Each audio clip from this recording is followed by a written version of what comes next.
Hello again. This is part 2 of the Iraq War videos.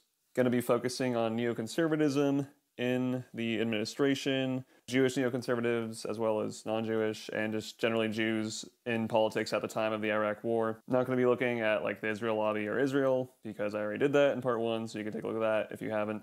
But yeah, I'm going to be looking at the whole neoconservative phenomenon leading up to the Iraq War.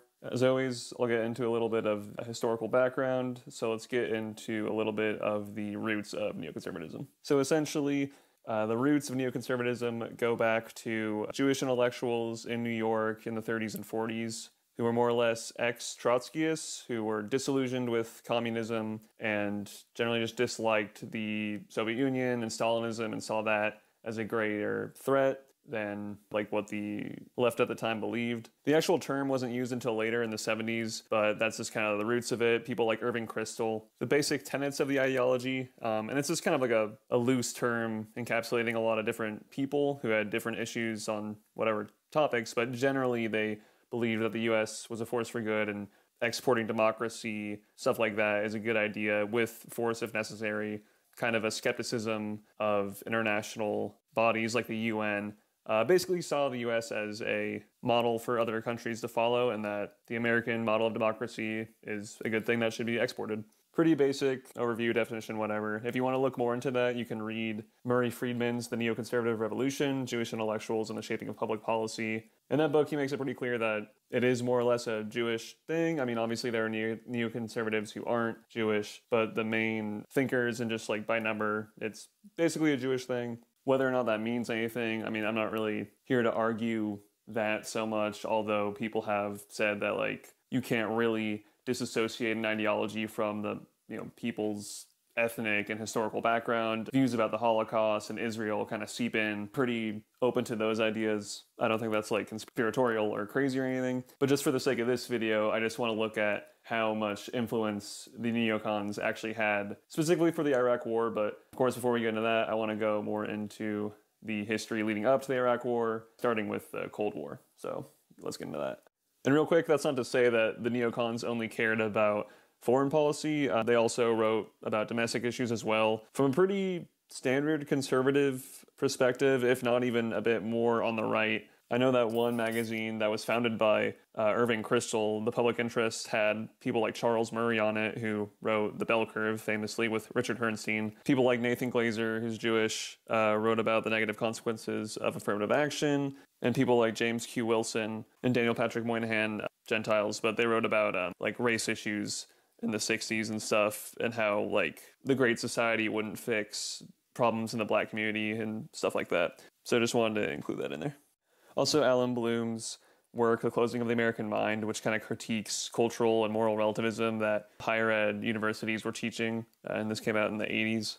So in terms of Cold War foreign policy, the top neocon kind of influencer who also went on to teach other neoconservatives who would serve in the Bush administration was Albert Wohlstetter. And he was kind of a critic of the mutually assured destruction and realist policy of Henry Kissinger, and more or less thought that kind of an aggressive, almost like preemptive strike against the Soviet Union could be justified to prevent like an actual full-out nuclear Armageddon, more or less, because he believed that the Soviets, wouldn't mind like risking millions of their own people if it meant the destruction of the US. Obviously, the people who wanted a detente with the Soviet Union ended up winning out, the realists, alongside wanting increases in military spending to counter the Soviet Union. They also generally supported American-led coups in Latin America that were against any kind of like communist-aligned regimes. But overall, I wouldn't say they were like in any big like leadership roles during this time. There were other ideological influences for these administrations. And I would say the same for the Bush administration, but I think they were more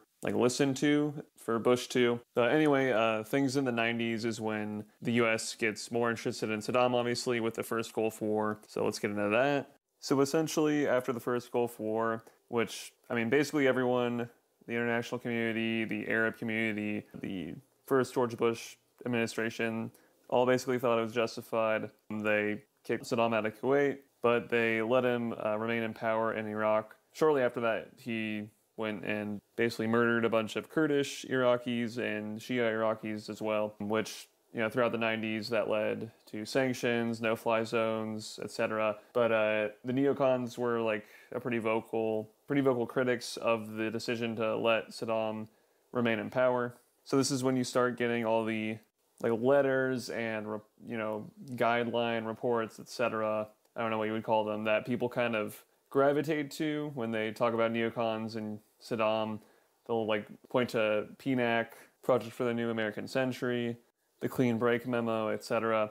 So let's just go into those, and I'm going to start with the 1992 Defense Planning Guidance Report. So to begin with the Defense Planning Guidance document that was leaked in 1992, the guideline was leaked under the office of Paul Wolfowitz, who was working under Secretary of Defense Dick Cheney at the time, under George H.W. Bush, and was basically like the first defense guideline document, whatever you want to call it, that was released after the fall of the Soviet Union. Apparently, these type of documents are rewritten and released every 2 years, or not really released to the public. They're more for like an intra-defense personnel, but this one was leaked and was more of just like a generic kind of like pro-US military stance after the fall of the Soviet Union, that the US was to remain like the superpower, world superpower, and just not to decrease military spending and to keep troops abroad, etc., etc. In terms of Iraq, it like hardly mentions Iraq. I think it mentions it like once or twice, but not in like a future like, oh, one day we will invade Iraq again or something. It just kind of like references back the Gulf War. But it's a pretty generic guideline kind of document. Although the basic overview is like a strong and outward-looking U.S. military. So, I mean, you could use that for sure to promote like any kind of aggressive foreign policy. So I definitely see why people look to this as part of the whole intellectual line to the Second Gulf War. But it certainly doesn't like specifically lay out any like grand plan like that or anything. And I will say that the main author of the guideline was not really Paul Wolfowitz. He was kind of blamed for it more or less because it was his office. And I mean, that's fair enough. It was his office that released it. But another neocon who was like, I think born or at least from Afghanistan, Zalmay Khalilzad, he was the one who like wrote the first draft. And then later on, Scooter Libby rewrote it and revised it. But overall, it was the same like basic draft that Khalilzad had written. And that's not to say that it didn't reflect Wolfowitz's ideas, or much less Cheney's ideas. Like Cheney endorsed it as well. But it's just to show that like there was like multiple people involved. Khalilzad, I'm pretty sure is from like a Muslim background, coming from Afghanistan. And again, I wouldn't really overemphasize this document, especially because after 92, Clinton took office, and Clinton didn't have Cheney or Wolfowitz in his administration. Although the Clinton administration certainly didn't have any like great big issues with like a strong U.S. military or anything like that. Like obviously the Clinton administration intervened abroad in various conflicts, but more or less I would say that's just kind of like a continuation of earlier U.S. policy. Just because the Soviet Union died down doesn't mean that the U.S. should just like pack up and go home and just become super inward looking. I mean, obviously some people could argue that, and I'm not like arguing against that, but just it's kind of a natural thing to want to be like, after you essentially win the Cold War, you're going to want your country to be the world hegemon, more or less. Up next, we have the Clean Break Memo that was written in 1996 for Benjamin Netanyahu by various Jewish neocons, including Douglas Faith and Richard Pearl, who were active in the Bush administration. It's just a short little memo that urges Netanyahu, among other things, to not follow through with the Oslo Accords, and just various, I guess you'd say, like tips for the future of Israel going into the new millennium. It does mention that a goal is the removal of Saddam Hussein from power in Iraq, apparently via the Hashemite dynasty of Jordan. So it's not necessarily saying like there needs to be like a war in Iraq like led by the US to oust Saddam or anything. It's not like a specific thing, but definitely it reflects an idea, the people who wrote it, that Saddam should be removed. Some people kind of argue against this memo being correlated to the Iraq War, saying like, oh, it was written for Israel and not for the US and doesn't call the US to do anything. I think that's fine and accurate, but it does definitely reflect like these people's desire to see Saddam ousted, which I'm not really surprised by, because earlier than that, there were calls to oust Saddam and among like neocons and Jewish neocons. So it doesn't really like surprise me that much, and it's not too long of a memo or anything, but I think it's fine to look at as a piece of evidence showing that in the 90s people wanted Saddam out, which is true across like multiple ideologies. Then we get to 1997 with Project for the New American Century, which was started by Bill Kristol and Robert Kagan, who are both like neocon Jews. And the think tank basically just focused on foreign policy and came out with a statement of principles, basically urging for like higher military spending and promoting democracy and economic freedom abroad and stuff. Didn't specifically mention Iraq, but you could definitely use those principles to apply to Iraq. But interestingly, 2 of the signatories out of the 25, who were like a mix of Gentiles and Jews, of the Statement of Principles was Dick Cheney and Rumsfeld, who would both later on obviously be involved in the Bush administration, and Cheney was obviously involved with the other Bush during the first Gulf War. And this think tank or whatever obviously wasn't the only think tank around at this time that supported the Iraq War. It was pretty new, really, and actually ended like after the war anyway. But other orgs like the Heritage Foundation were pro-Iraq war at the time and seemed to me to be pretty Gentile, mainly in terms of like leadership. But both the Project for the New American Century and the American Enterprise Institute were like 2 of the main think tanks kind of associated with neoconservatism and pushing for the Iraq war at this time. Definitely there was disproportionate Jewish membership in these orgs, and like I said previously, PNAC was started by Jews, while the American Enterprise Institute was not, and it was much older. Anyway, you could see in this graph that there was disproportionate Jewish membership, but not domination, kind of like everything I talk about mainly. But neither here nor there, and we can go on to the 1998 letter that was sent to Bill Clinton arguing for ousting Saddam, and was signed by some of the same people who signed the principle of statements, not all. Again, Rumsfeld signed onto it, among other neocon Jewish dudes. Oh, and also after the letter, some people say that that was pretty key to getting the Iraq Liberation Act passed in 98. Saddam had obviously like murdered a lot of his own citizens, which caused a no-fly zone and sanctions. Saddam had previously fired at U.S. jets, tried to assassinate George H.W. Bush, which was a pretty big deal at the time, while the former Bush president was in Kuwait. Saddam at this time also blocked a coup that was going to be done in Iraq by dissidents who were working with the CIA, and he kind of brutally repressed them. There was also just general confusion about whether or not Saddam had WMDs even back then. There were UN inspectors who would go in periodically, but not really being shown the full picture, kind of like a cat and mouse game. UN inspectors were kicked out around the same time as the Iraq Liberation Act was passed in 98.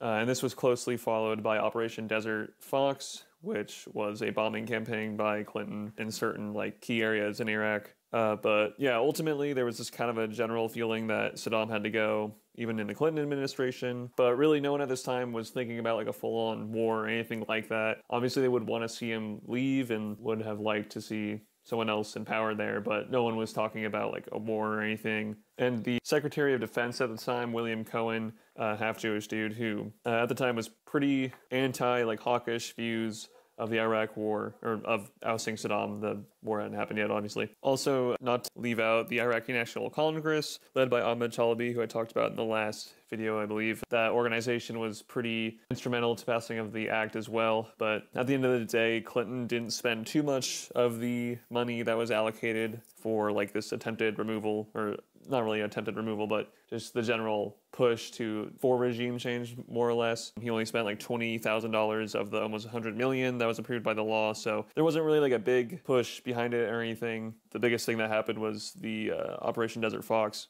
So definitely like the people behind PNAC were pushing this, but at the same time, it was just like generally Iraq's or Saddam's behavior and the general what he was doing led to this. And even other people like Al Gore and stuff, you know, it wasn't just like neocons who thought that Saddam like needed to go at this time. And the last PNAC document of interest is the one released in 2000 entitled Rebuilding America's Defenses. Almost like a 100-page report, basically just extrapolating on the previous principles that were stated in 97. Basically just increased military spending, increased presence abroad. It does mention Iraq and Saddam a little bit. That's not like the main focus of it or anything, but it certainly like talks about, you know, the situation in the Gulf and like whether or not, you know, regardless if Saddam is even there or not, that the U.S. should have a presence there, of course, but it does seem to act quite flippantly about, I mean, it's just like a report, but it does seem to act as like that regime change is like a possibility. Again, it's just like a pro-military, like, you know, U.S. presence abroad type of thing. I mean, before 9/11, really, like, all these things were pretty generic. I mean, there was no, like, really hawkish, like, gung-ho, direct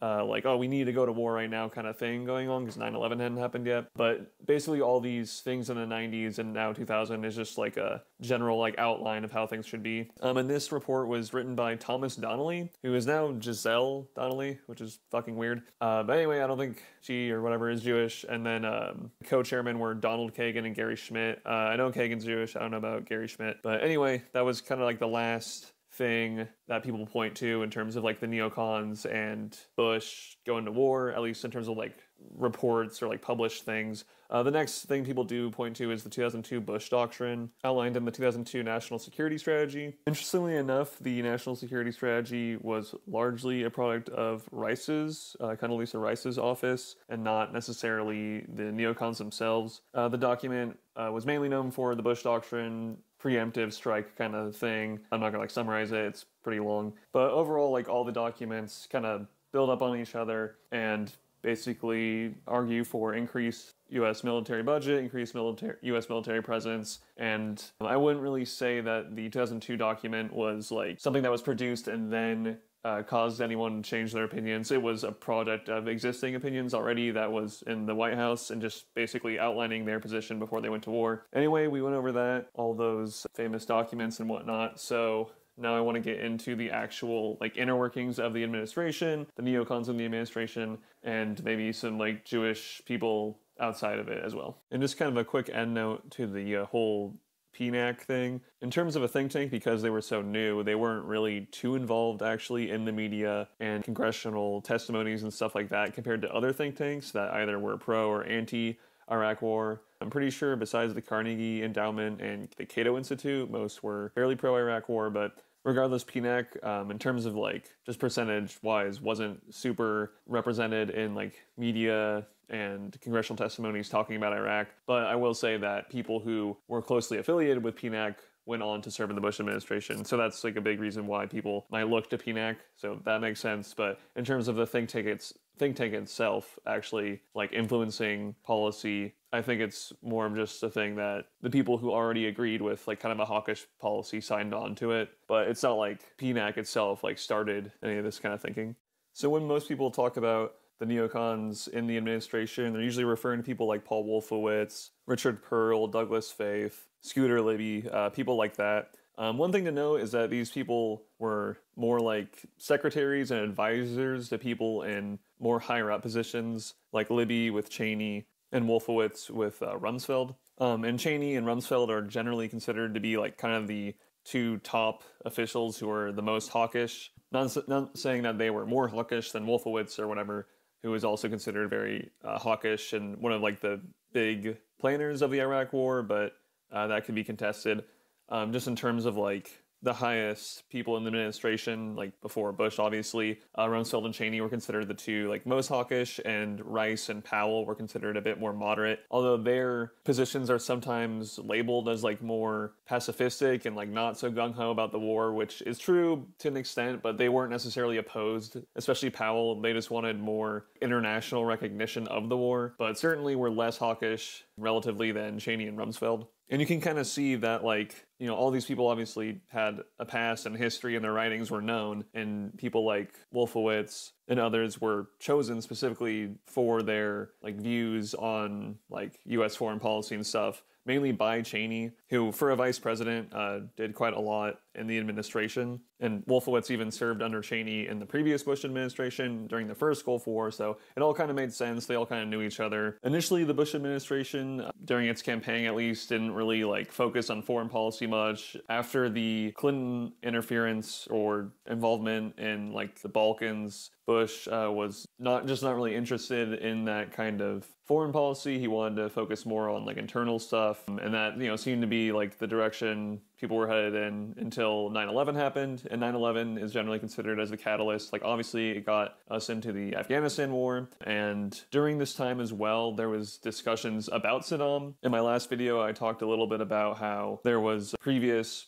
writings and just general thoughts about Saddam, before 9/11, and just like a bad view of him, obviously, from the people in the Bush administration. But after 9/11, there was talks of both attacking Afghanistan and Iraq in order to depose those regimes. Specifically, Rumsfeld and Wolfowitz wanted Bush to invade Iraq shortly after 9/11, but Bush, rather than saying oh no, that's a crazy idea, we're not going to do that, he just said that now is not really the time and that should be pushed till later, which in my mind, people kind of assume that the neocons just had free range in the Bush administration. But you can kind of see throughout a lot of decisions, the higher ups of the administration didn't really align with the Jewish neocons, let's just call them that, for a lot of the time, especially in terms of when to invade Iraq, and not only when, but also how. Because an important thing that the neocons were attracted to in terms of regime change was they weren't necessarily advocating a full-on war. A lot of them were advocating basically support for a coup of Saddam's regime by the INC led by Ahmad.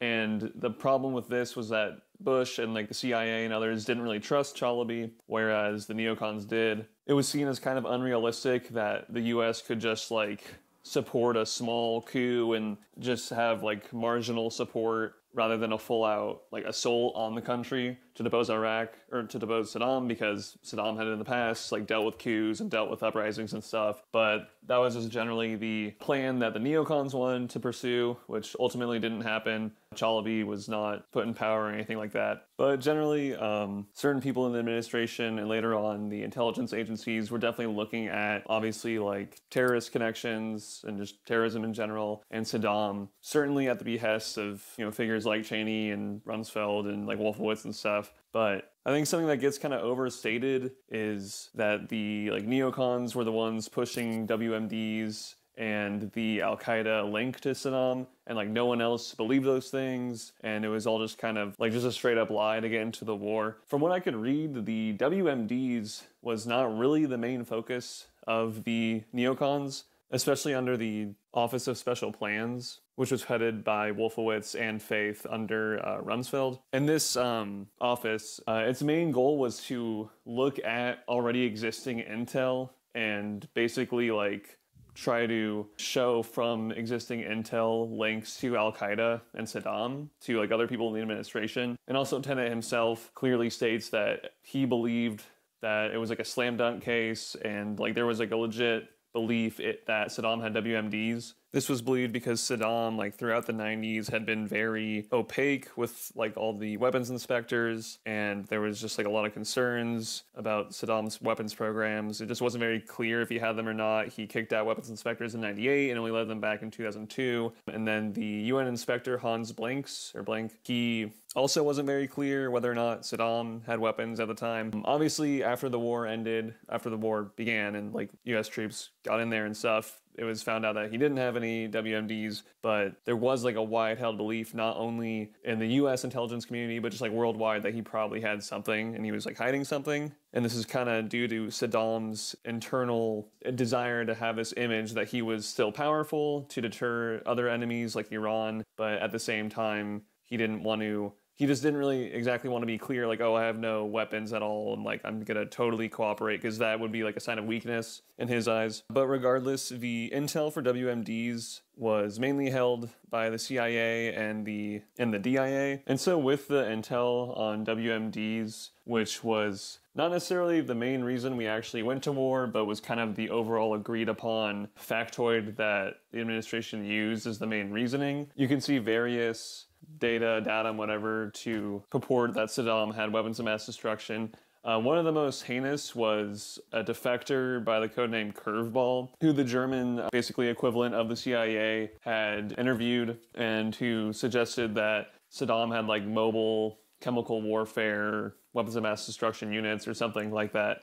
And there's been some accusations that this guy was in cahoots with the INC and Chalabi, and that information was passed from the INC to the neocons and the OSP, but I haven't found any evidence for this, and I think actually he was an independent person. He wasn't involved with the INC or the OSP at all. And very little of the information that the OSP really like gathered was put into the final report that was given to administration officials by the CIA in terms of WMDs in Iraq. And you can look at the Silberman-Robb Commission, which points to Curveball especially as like the main factoid that kind of pushed us into believing that they had WMDs. So yeah, I think it's safe to say that the Neocons and the OSP, their role in the intel, at least for the WMDs, is overblown. And in terms of like Al-Qaeda terrorism links, I think as well that they probably pushed that more so. And that actually did help in terms of like the public perception of the war. But it's not like they were like the main gatherers of intelligence or anything like that. So interesting to look at. But at the end of the day, the goals of a lot of the neocons weren't really achieved. So if they were really this like really hijacked the Bush administration, as some people say, it doesn't seem like they got a lot of what they wanted. As I already said, that the INC plan, enclave strategy that they pursued wasn't adopted, as well as a bunch of other goals they had, including breaking off ties with Saudi Arabia and engaging with Iran and Syria more. Obviously, in the modern period, there's been some engagement with those countries, but definitely not to the extent that they would have in mind. Especially the Saudi-US role is still like pretty strong overall, which is something that they